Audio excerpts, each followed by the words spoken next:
I regret my statement, कुछ ये कहकर राहुल गांधी ने कोर्ट में माफ़ी मांग ली और मध्य प्रदेश के पूर्व मुख्यमंत्री केंद्रीय मंत्री शिवराज सिंह चौहान के बेटे कार्तिकेय सिंह चौहान ने मानहानि केस वापस ले लिया। तो ये ताज़ा जानकारी आ रही है जबलपुर हाई कोर्ट से, जहां राहुल के खेद के साथ ही करीब 8 साल पुराना एक बेहद चर्चित मानहानि केस हाई कोर्ट से लेकर एमपी एमएलए कोर्ट तक खत्म हो गया। और इसी के साथ दास सूत्र की 2 दिन पुरानी खबर पर मुहर भी लग गई, जिसमें हमने बताया था कि राहुल गांधी और कार्तिकेय सिंह चौहान के बीच कॉम्प्रोमाइज़ की प्रोसेस शुरू हो चुकी है और ये विवाद जल्द ही ख़त्म हो जाएगा। और हुआ ठीक वैसा ही। 23 जून को हमने ये खबर दिखाई थी और 25 जून को गुरुवार को यानी आज राहुल गांधी और कार्तिकेय सिंह चौहान के बीच का जो एक लंबा और बड़ा विवाद चला आ रहा था वो खत्म हो गया। नमस्कार, मैं रामकृष्ण गौतम और आप देखना शुरू कर चुके हैं दास सूत्र। ये क्या मामला है, सुनवाई के दौरान क्या हुआ, राहुल गांधी ने क्या कहा, कार्तिकेय सिंह चौहान के वकील ने क्या कहा, सारी बातें हम आपको इस वीडियो में बताने वाले हैं। बने रहिएगा मेरे साथ वीडियो के आखिर तक। तो इस मामले में जो पिछली 2 सुनवाई हुई थी उसके दौरान राहुल गांधी की तरफ से कोर्ट को बताया गया था कि उन्होंने कथित बयान पर खेद व्यक्त किया है और दोनों पक्षों के बीच समझौता हो रहा है।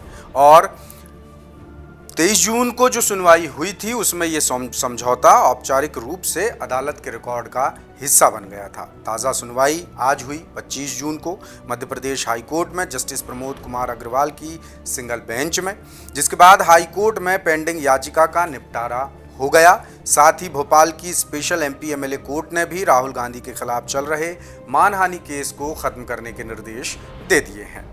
मामले में कार्तिकेय सिंह चौहान के एडवोकेट संकल्प कोचर का बयान सामने आया है। कोचर ने बताया कि राहुल गांधी ने कोर्ट में आवेदन देकर कहा है, आई रिग्रेट माई स्टेटमेंट, यानी मैं अपने बयान पर खेद व्यक्त करता हूं, जिसके बाद कार्तिकेय सिंह चौहान ने विवाद खत्म करने की सहमति दे दी। सुनिए संकल्प कोचर क्या बता रहे हैं। शिवराज सिंह चौहान जी के सुपुत्र जो हैं उनका नाम पनामा पेपर्स में आया हुआ है। इसके खिलाफ एक डेफेमेशन का केस जो है भोपाल डिस्ट्रिक्ट कोर्ट में लगाया गया था, जिसमें राहुल गांधी जी के खिलाफ नोटिस इशू किया गया था।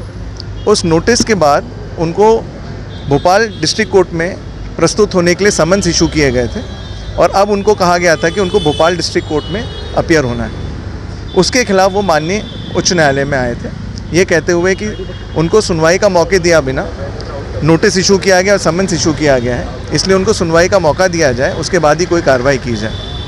इस बीच में उनकी तरफ से एक लिखित स्टेटमेंट आया जो हाई कोर्ट में पेश किया गया। उस स्टेटमेंट में उन्होंने खेद व्यक्त किया और रिग्रेट इशू किया कि भाई वो स्टेटमेंट जो था जो 2018 में इशू किया गया वो गलत फहमी में इशू कर दिया गया, वो शिवराज सिंह जी या उनके सुपुत्र कार्तिकेय उनके लिए नहीं था। और उन्होंने खेद व्यक्त करते हुए ये कहा और वर्ड यूज़ किया that I regret the statement and I express my regret. तो डेफेमेशन के केस में जहाँ पर अगर किसी के लिए अवमानना का या किसी भी चीज़ में उन्होंने डेफेमेशन का कोई केस किया है जहाँ पे किसी की मानहानि हुई है और उस चीज़ को वो रिग्रेट एक्सप्रेस करते हैं, तो रिग्रेट एक्सप्रेस करने पर अब जिसका मानहानि हुई है अगर वो उस रिग्रेट को एक्सेप्ट कर लेता है, क्योंकि उन्होंने एक्सेप्ट कर लिया कि वो स्टेटमेंट गलत फहमी में और गलती से दिया गया था, तो कार्तिकेय चौहान जी जो मेरे क्लाइंट थे उन्होंने उस रिग्रेट को एक्सेप्ट किया और कहा कि जब उसको स्पेसिफिकली कहा गया कि वो स्टेटमेंट उनके बारे में नहीं है और वो रिग्रेट को राहुल गांधी जी ने स्पेसिफिकली लिखित में माननीय उच्च न्यायालय में दिया है, तो जवाब में हमने उसमें कहा कि वो रिग्रेट को हम एक्सेप्ट करते हैं, क्योंकि अब वो मानहानि जो है उसको डाइल्यूट करके उसको एक्सप्लेन कर दिया गया है। तो इसके आधार पर अब वो केस को क्लोज़ किया जाए, तो उसके आधार पर हाई कोर्ट ने उसको हमारे स्टेटमेंट में और राहुल गांधी जी के स्टेटमेंट के बेसिस पे क्लोज़ किया है। अब आदेश सुरक्षित है, आदेश जब आएगा तो उसके बेसिस पे केस क्लोज़ किया जाएगा। आज दोपहर 1 बजे जब मामले की सुनवाई शुरू हुई तो कार्तिकेय सिंह चौहान की तरफ से अधिवक्ता संकल्प कोचर ने दस्तावेज पेश कर अदालत को बताया कि उनके मुवक्किल को राहुल गांधी के खिलाफ चल रही कार्यवाही समाप्त करने पर कोई आपत्ति नहीं है।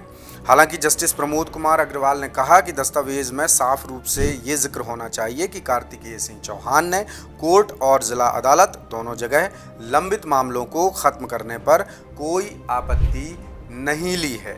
इसके बाद दस्तावेज में संशोधन के लिए समय मांगा गया और सुनवाई पौने 3 बजे के आसपास 2:45 पर फिर से दोबारा शुरू हुई, जिसमें संशोधित दस्तावेज अदालत के सामने पेश किए गए और इसमें साफ रूप से लिखा था कि राहुल गांधी ने अपने कथित बयान पर खेद जता दिया है और कार्तिकेय सिंह चौहान को उनके खिलाफ हाईकोर्ट और जिला अदालत में चल रही सभी कार्यवाहियों को खत्म करने पर कोई दिक्कत नहीं है, कोई आपत्ति नहीं है। इसके बाद कोर्ट ने मामले का निपटारा करते हुए सभी लंबित कार्यवाहियां समाप्त करने के निर्देश जारी कर दिए।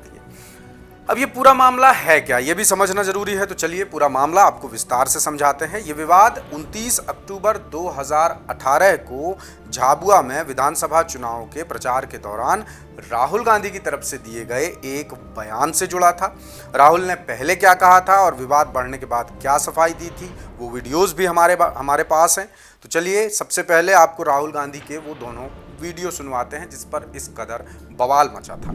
जाता हूँ, मध्य प्रदेश जाता हूँ, तेलंगाना जाता हूँ, राजस्थान जाता हूँ और बीजेपी का इतना भ्रष्टाचार है, दाएं बाएं इतने स्कैम्स हैं कि मैं कल कंफ्यूज हो गया। कल मैं कंफ्यूज हो गया। कल मैंने सोचा कि पैनामा पेपर्स वाला इतना कंफ्यूजन है, इतने स्कैम्स हैं कि मैंने सोचा भाई पैनामा वाला मध्य प्रदेश के सीएम ने किया। नहीं, पैनामा वाला मध्य प्रदेश के सीएम ने नहीं किया, मगर व्यापम वाला और वो ई टेंडरिंग वाला जरूर मध्य प्रदेश के सीएम। लेकिन यही चीज नहीं, मगर मैं बोलता हूँ मामा जी के जो बेटे हैं पैनामा पेपर्स में उनका नाम निकलता है। नवाज शरीफ पाकिस्तान के प्राइम मिनिस्टर का नाम निकलता है। पाकिस्तान जैसे देश में उसको जेल में डाल देते हैं, मगर यहां चीफ मिनिस्टर का बेटा उसका नाम पैनामा पेपर्स में निकलता है तो कोई कार्रवाई नहीं होती। ऊपर चौकीदार राफेल 30,000 करोड़ रुपए अनिल अंबानी की जेब में। कुंभ मेले में बहुत भ्रष्टाचार हुआ, महाकुंभ में बहुत भ्रष्टाचार हुआ। सीबीआई इंक्वायरी होनी चाहिए। सीबीआई कैसे इंक्वायरी करेगा? सीबीआई डायरेक्टर को निकाल दिया 2 बजे रात को। राहुल गांधी की टिप्पणी को विवादित और अपनी प्रतिष्ठा को नुकसान पहुंचाने वाला बताकर कार्तिकेय सिंह चौहान ने मानहानि का मुकदमा दर्ज कराया था, जिस पर संज्ञान लेकर भोपाल के स्पेशल एमपी एमएलए कोर्ट ने राहुल गांधी को समन जारी किया था, जिसे चुनौती देते हुए राहुल गांधी ने हाई कोर्ट मध्य प्रदेश की जबलपुर बेंच का मुख्य बेंच का दरवाजा खटखटाया था। हाई कोर्ट में दाखिल आवेदन में राहुल गांधी की तरफ से कहा गया था कि संबंधित बयान में कार्तिकेय सिंह चौहान का नाम भूलवश आ गया था। ये लाइन एक बार फिर से सुनिए।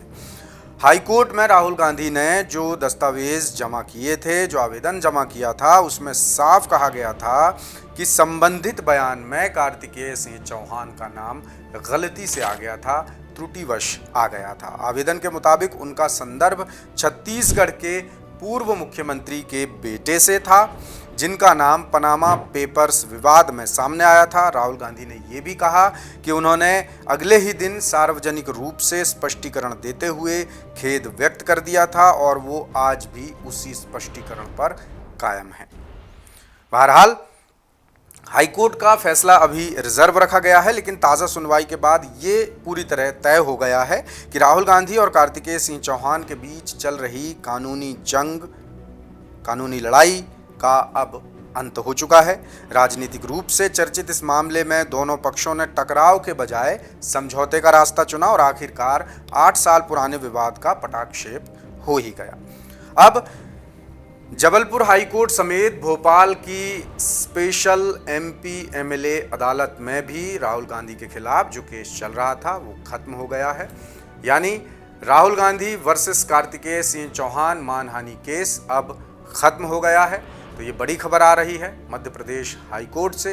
ये खबर लेकर आए हैं जबलपुर से हमारे विशेष संवाददाता नील तिवारी। इस पर आपकी क्या राय है? अपनी प्रतिक्रियाएं हम तक ज़रूर पहुंचाइए और अगर आपने अब तक हमारा यूट्यूब चैनल सब्सक्राइब नहीं किया है तो ज़रूर कीजिए, ताकि इस तरह की और भी ताज़ा तरीन पक्की सच्ची और सटीक खबरें आप अपने मोबाइल पर, लैपटॉप पर, डेस्कटॉप पर समय पर देख पाएँ। लेटेस्ट, इन्वेस्टिगेटिव और इन डेप्थ खबरें देखने के लिए ज्वाइन कीजिए द सूत्र का व्हाट्सएप चैनल, सब्सक्राइब कीजिए यूट्यूब चैनल लाइक कीजिए फेसबुक पेज और पढ़ते रहिए www.daसूत्र.com।